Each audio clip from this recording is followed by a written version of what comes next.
बाबा रामदेव। बाबा रामदेव जी, आपका अभिनंदन है।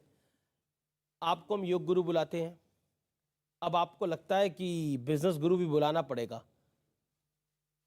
आप एफपीओ लेके आ रहे हैं, फॉलो ऑन पब्लिक ऑफर, मतलब पूरी तरह से बाबा कॉर्पोरेट हो गए हैं आप।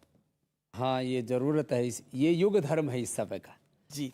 हमने पहले योग धर्म को राष्ट्र धर्म बनाया, उसको युग धर्म बनाया, उसको विश्व धर्म बनाया, और योग करना कराना हम सबका परम धर्म सनातन धर्म।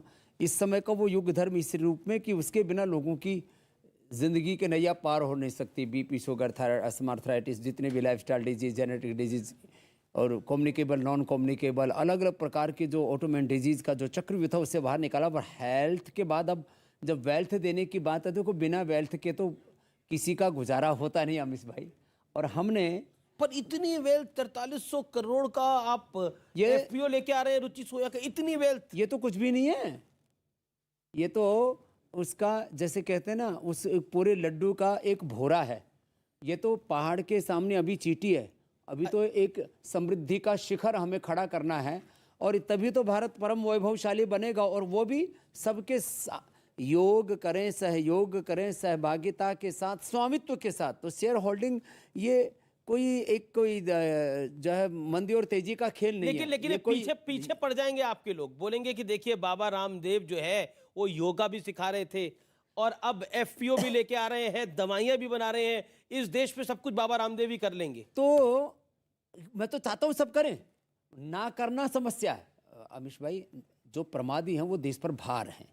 यदि स्वामी रामदेव ने आज इसको इक्विटी मार्केट के, कैपिटल मार्केट के हिसाब से देखेंगे तो जो है आज इन सेल्फ पतंजलि मेडिसिन और जो पतंजलि कॉस्मेटिक बोलो या हर्बल कॉस्मेटिक बोलो, पर्सनल केयर बोलो, केश कांति, दंत कांति, एलोवेरा, ये सब हमने उधर रखा है। लेकिन हमने प्रिंसिपल भी ये तय किया कि रुचि सोया में जो एक एडिबल ऑयल कंपनी नहीं, वो तो है ही, वो भी उसका 10-12 हज़ार करोड़ का जो पूरा उसका टर्नओवर था, उसका टर्न अराउंड करके कॉर्पोरेट गवर्नेंस, प्रोफेशनल मैनेजमेंट, पूरी ट्रांसपेरेंसी, अकाउंटेबिलिटी, एक पूरा एक इकाई 22 उसकी यूनिट थी, उसको हमने उठा करके आज डबल उसका हमने जो है टर्नओवर कर दिया। उसके एबिटा की बात करें तो 300 से 500 के बीच में घुमा करता था, वो करीब आज लगभग हमने 3 गुना कर दिया। तो और अब वो शायद 4 गुने की तरफ आगे बढ़ रहा है। अच्छा, बड़े आप आंकड़े कुछ दे रहे हैं, मैं आपसे एक सवाल पूछना। आंकड़ा कुछ नहीं है, जो हकीकत मैं आपको ये बताना चाह रहा था कि जो एक एडिबल कंपनी थी उसके अंदर अब पतंजलि का पूरा फूड पोलियो ट्रांसफर होगा। जी जी। तो फूड की दुनिया की सबसे बड़ी कंपनी होगी। उसके अंदर हमने न्यूट्रास्यूटिकल स्टार्ट कर दिया, vitamin D, B12, calcium, iron, omega multivitamin, पूरा कोलेजन, प्रास और सारे प्रोटीन पाउडर्स जो केमिकल एनिमल बेस्ड सिंथेटिक खा रहे थे, उसकी जगह हमने एक सही चीज़ दे दी लोगों को। तो पतंजलि न्यूट्रास्यूटिकल्स कितना बड़ा 50,000 करोड़ का कारोबार है, बाजार है, उसमें भारत की भागीदारी बहुत कम थी, सारी एमएनसीज घुसी हुई थी, उनका एकाधिकार हमने खत्म कर दिया। अब मेरे भाई आमिश जी, 50,000 करोड़ का बाजार ही आने वाले 5 सालों में 1 लाख करोड़ से ज़्यादा का होगा। उसमें यदि 5-10% से कम से मार्केट शेयर तो हमारा किसी भी फील्ड में है नहीं। हम तो वैसे भी नंबर 1 रहना पसंद करते हैं, 2 दर्जे का, 2nd दर्जे का हमें रहना पसंद नहीं है। फिर इसमें पाम प्लांटेशन लाखों एकड़ का होने वाला है, 1.5 लाख करोड़ रुपए का करीब हम इंडोनेशिया, मलेशिया से पाम ऑयल खरीदते हैं, उन्हें खरीदना पड़ेगा। तो ये 4 तरह का पोर्टफोलियो जिस कंपनी के अंदर है, उसका आप मार्केट कैप बोलो कितना बड़ा होगा। अब लोगों के पेट में दर्द हो तो होने दो। अच्छा, लोगों को कपाल भाती करवा देंगे। अच्छा, उनको कपाल भारती करा देंगे, लेकिन कपाल भारती कराते कराते आपने कंपनी भी खरीद ली, इतना बड़ा ब्रांड बना लिया। किसके लिए? देश के लिए। सब कहते हैं आपने अपने लिए कराई। अच्छा देखो, कहने वाले तो कुछ भी कहें। अब जो एक है हमारे देश में ठलवे उनको कहते हैं। ठलवे, ये नया शब्द है। ठलवे उनको कहते हैं जिनको कुछ करना नहीं और जो कुछ करे तो उसको कोसना। आपके मैं कई सारे इंटरव्यू कर चुका हूं, और जब मैं यहाँ इस चैनल में आया 6 साल पहले, उससे पहले जब मैं था तब भी बड़े सारे इंटरव्यू कर चुका हूं। लेकिन आज मुझे ऐसा लग रहा है मैं किसी कंपनी के सीईओ से बात कर रहा हूं जो कई सारे आंकड़े दे रहा है। तो ये आपका नया अवतार जो था वो पिछले 2-3 साल से लोगों के बीच में आया, लेकिन अब फुल फ्लेज तरीके से आ गया है। आप स्टॉक मार्केट की भी बात कर रहे हैं। आज जो है एफपीओ ओपन हो गया, 28 तारीख तक क्लोज हो जाएगा, लिस्टिंग हो जाएगी 4-5 तारीख तक। और एक ऐसी कंपनी होगी जिसका जो है 3300 करोड़ का इसमें डेट है, कंपनी में डेट फ्री कंपनी हो जाएगी जी। 0% डेट मेरा लक्ष्य है। और जिसको हम मतलब टर्म लोन तो हमारा 3300 करोड़ रुपये पूरा खत्म, फिर 0% वर्किंग कैपिटल पर हम कोशिश करेंगे, क्योंकि स्टॉक हमारे पास ऑलरेडी 2-2.5 हज़ार करोड़ रुपए का है। 0% डेट, 0% जो है इसके वर्किंग कैपिटल, और रिटर्न ऑन इन्वेस्टमेंट जो हमारे अलग अलग 4 वर्टिकल मैंने बताए। इस 4300 करोड़ का बाबा रामदेव करेंगे क्या? इसीलिए मैं डेट रिटायर कर दिया एक स्टॉक में। जो बाकी बचेगा उसको कुछ को वर्किंग कैपिटल में यूज करेंगे, कुछ को पाम प्लांटेशन में यूज करेंगे। लोगों का भला कैसे होगा बाबा इससे?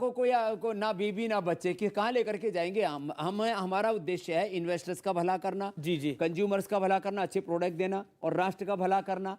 और फिर भी जो हमारे पास अर्थ बच जाएगा उसको आविश भाई परमार्थ में लगाना, इसके अलावा कोई मकसद ही नहीं है। अच्छा, आप ब्रांड बाबा रामदेव को आप खड़ा कर रहे हैं। मैं भारत और भारतीयता का ब्रांड खड़ा कर रहा हूं, और जिन्होंने देश लूटा उनकी बैंड बजा रहा हूं। एक कश्मीर फाइल फिल्म बनी है जिसमें हिंदुओं का दर्द दिखाया गया है। कश्मीरी हिंदुओं को मारा गया था, 32 साल पुराना दर्द दिखाया गया है। लेकिन एक ब्रिगेड को, जिस ब्रिगेड को आप भी बहुत चुभते हैं, ये फिल्म बड़ी चुभ रही है। ये बहुत ही दुर्भाग्यपूर्ण, बर्बरतापूर्ण, एक बात बेरहमी के साथ, नाइंसाफ़ी के साथ, अलोकतांत्रिक तरीके से एक मजहबी तौर पर लोगों में उन्माद पैदा करके जिस तरह से कश्मीरी पंडितों के साथ बर्बरता की, जो एक घनघोर पाप हुआ, वो सामने इस पिक्चर के माध्यम से लाया गया है। एक डॉक्यूमेंट्री बोलो, उसके माध्यम से लाया गया, और ये एक हकीकत है, इसको कोई नकार नहीं सकता। लेकिन पेट में क्यों दर्द हो रहा है? ये उन्हीं लोगों की पेट में दर्द हो रहा है जिनको आपके एफपीओ से भी पेट में दर्द है। अरे वो एक एंटी नेशनल एलिमेंट है जो हिंदुस्तान में रहता है, यहीं की खाता है और यहीं हिंदुस्तान को गाली देता है। क्या आपको लगता है ये देश वाकई बदल रहा है, जहां पर कश्मीर फाइल जैसी फिल्म 200 करोड़ रुपए कर रही है? देश बदल रहा है। ये तो जो 4 स्टेट के अंदर एक बड़ा राजनीतिक परिवर्तन हुआ, कुछ लोगों ने ओबीसी, दलित, मुस्लिम और उनके साथ वनवासी और एक जो है जो कम्युनिस्ट और जो है अलग प्रकार के एक सोच रखने वाले, एक थॉट प्रोसेस वाले लोग हैं, इंटरनेशनल एलिमेंट, वो एक नया गठजोड़ बनाना चाहते थे कि हम बात मैं किसी सरकार की नहीं कर रहा हूँ, ना किसी का पक्ष ना विपक्ष, लेकिन एक बात जरूर है, भारत में रह करके भारत के लोगों को तोड़ने की बात करना, ये देश के साथ गद्दारी है, धोखा है, विश्वासघात है। अब ये नहीं होने वाला। अब हिंदुस्तान का ये जो पोलराइजेशन है, ये मजहबी तौर पर नहीं मैं मानता, मैं ये इसको किसी भी तरह से पॉलिटिकल तौर पर भी पोलराइजेशन नहीं मानता। अब भारत के लोग, लेकिन आप नहीं मानते, लेकिन विरोधी तो यही कहते हैं कि ये कश्मीर फाइल से भी ये विभाजनकारी नीति अपना रहे हैं। मुझे मतलब तो हर लगता है, विषय पे यही आ जाता है। देखो क्या है, मुझे तो ऐसा लगता है अमीश भाई, कई बार हमने पहले भी बात की, जनसंख्या नियंत्रण का कानून इस देश में बन जाए और एक देश एक कानून, कॉमन सिविल कोड, ये तो होना ही है। अब ये 2024 के चुनाव में मोदी जी उससे पहले ये कानून ले आए तो शायद हो सकता है 80% देश उनको वोट कर दे। 80% में मोदी जी और 20 में बाकी रह जाएंगे। क्यों? क्योंकि ये देश की ज़रूरत है, ये हिंदू मुसलमान का मुद्दा नहीं है।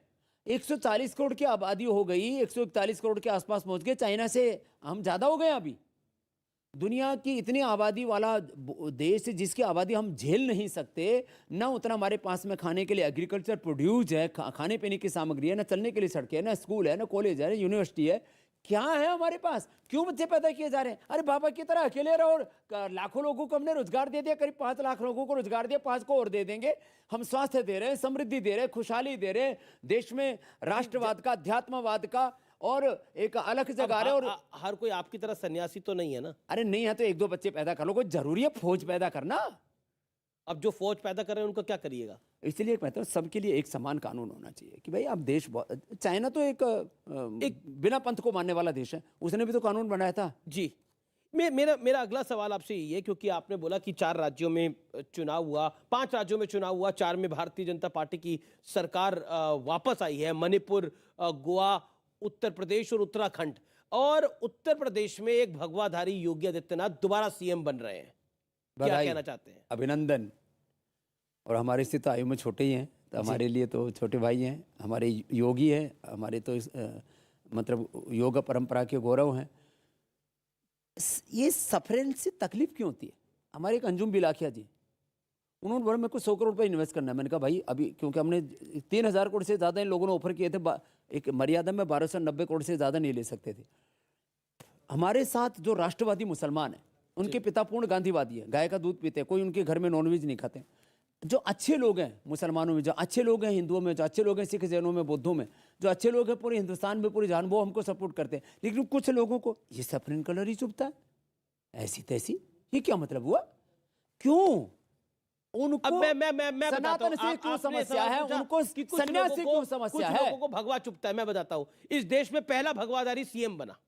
इस देश में पहला भगवाधारी जो है वो इतना बड़ा कॉर्पोरेट शेयर मार्केट कॉर्पोरेट बाबा में बन गया पहली है। बार, शेयर मार्केट शेयर मार्केट में कोई पहली बार सन्यासी- एक भगवा कपड़े डाल के व्यक्ति जाएगा और बाजार में, स्टॉक मार्केट में बोलेगा, एफपीओ लेकर आएगा। तो बताइए क्यों वो नहीं आ चिढ़ेंगे? गया। क्यों नहीं चिढ़ेंगे? इनको ये तो मेरे से सीख लो ना कि भाई मेरे पास जो कुछ है, ये मेरा, जिस दिन से मैंने होश संभाली है और मेरा 30 सालों का सार्वजनिक जीवन पूरी दुनिया के सामने, मैंने कहा था मेरा 1 रुपए का बैंक बैलेंस नहीं होगा, मेरे पास जो भी अर्थ होगा वो परमार्थ के लिए होगा, और वो हमने करके दिखा दिया। योग, आयुर्वेद, स्वदेशी को एक शिखर पर चढ़ा दिया। भारतीय शिक्षा और भारतीय चिकित्सा व्यवस्था की पुनः प्रतिष्ठा, ये हमारा ध्येय है। और भारत ही नहीं, पूरी दुनिया में सनातन का झंडा गाड़ेंगे अमीश भाई, और वो भी प्रामाणिकता के साथ, वैज्ञानिकता के साथ, और बिना नफरत का जहर घोले सारे संसार के कल्याण के लिए। आपने नफरत की बात करी। हिजाब का एक विषय आया कर्नाटक के अंदर, जिसपे हाई कोर्ट का फैसला आया, और उसके बाद उन हाई कोर्ट के जजेस को धमकी भी तमिलनाडु में 2 लड़कों ने दी, उनको बाद में अरेस्ट भी कर लिया। हिजाब, क्या आपको लगता है कि स्कूल में हिजाब डाल के जाना चाहिए? देखो, ये जो सारी जो भारतीय व्यवस्था का ताना बाना है ना, ये मजहबी उन्माद से परे होना चाहिए। आपने हिंदुत्व के ऊपर राहुल गांधी के बारे में एक, उन्होंने बोला बावले हो गए हैं, आपने बोला बावले हो गए हैं, ये हिंदुत्व के बारे में कुछ जानते नहीं है और बोलते रहते हैं। लेकिन इन 5 राज्यों के अंदर पंजाब में उनका एक शासन था, वहां पर भी नहीं आया। बावलापन तो साबित हो गया ना। तो क्या राहुल जी देखो, मैं की किसी व्यक्ति परफॉर्मेंस के बारे में, कांग्रेस की परफॉर्मेंस के बारे में, पैदा हुए ना, वहाँ कोई ऐसी बात बोले ना, भाई हिंदू और हिंदुत्व में कोई फर्क ही नहीं, भाई ऐसी कोई बात करे तो बावड़ा है। देखिए आप पॉलिटिकल विश्लेषण भी बहुत अच्छा कर लेते हैं। ये जो बीजेपी की जीत हुई, चलिए ये तो हम सबको पता है कि क्या इसके पीछे कारण रहे, लेकिन कांग्रेस की हार क्यों हुई? और सिर्फ बीजेपी से नहीं हार रही कांग्रेस, अब तो एक नई पार्टी आम आदमी पार्टी से भी हार रही है। दरअसल जहाँ जहाँ कांग्रेस बहुत कमजोर हो जाएगी, वहाँ आम आदमी पार्टी का उदय होगा। ये कांग्रेस का कहो नया अवतार है या राजनीति का नया अवतार होगा। जहाँ जहाँ कांग्रेस कमजोर होगी, वहाँ वहाँ आम आदमी पार्टी खड़ी होगी। और मैं तो ये मानता हूँ कि राजनीति में पक्ष विपक्ष रहने चाहिए, लेकिन जो सत्ता में लोग रहते हैं उनको संवैधानिक मूल्यों का, मानवीय मूल्यों का, नैतिक मूल्यों का पालन करना चाहिए, और देश को कम से कम आने वाले 25, 50, 100 वर्षों की योजनाओं के साथ आगे बढ़ाना चाहिए। बहुत बहुत शुक्रिया बाबा रामदेव, आपका हमारे साथ जुड़ने के लिए, अपनी बातों को रखने के लिए। अमीश भाई, आपको भी बहुत बहुत अभिनंदन। मैं देखता हूँ आप रोज जो है एकदम पूरे जज्बात के साथ, शौर्य, वीरता और पराक्रम के साथ राष्ट्र हित के मुद्दों पर लड़ते हैं, अपनी बात पूरी हिम्मत के साथ रखते हैं। आपकी निर्भीकता को भी मैं सलाम करता हूँ। भारत माता की जय, वंदे मातरम। वंदे मातरम। बहुत बहुत शुक्रिया बाबा रामदेव। नमस्कार, देश नहीं झुकने देंगे में बहुत बहुत स्वागत आप सभी का। मैं हूं आपके साथ अमन चोपड़ा। सोचिए, कश्मीर फाइल्स ने ऐसा क्या कर दिया कि कोर्ट से लेकर मानवाधिकार आयोग तक से फिल्म को बैन करने की मांग की जा रही है। सोचिए ना, ऐसा क्या कर दिया कश्मीर फाइल्स ने कि टुकड़े टुकड़े गैंग से लेकर मानवाधिकार गैंग तक सब बुरी तरह से तिल मिलाए हुए हैं।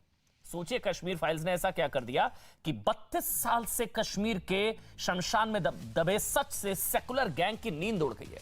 कश्मीर फाइल से आखिर